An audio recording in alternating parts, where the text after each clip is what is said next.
Novena a Sant'Antonio da Padova, 8° giorno. Nel nome del Padre, e del Figlio, e dello Spirito Santo. Amen. Sant'Antonio, tu hai amato teneramente Maria, la Madre di Gesù.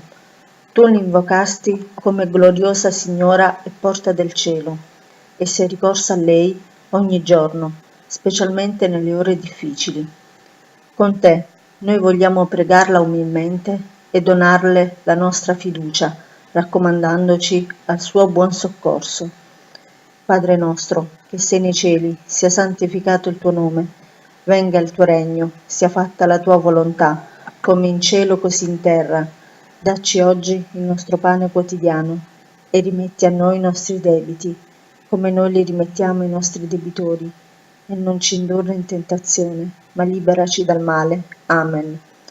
Ave Maria, piena di grazia, il Signore è con te.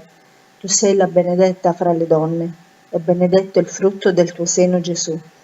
Santa Maria, Madre di Dio, prega per noi peccatori, adesso e nell'ora della nostra morte. Amen.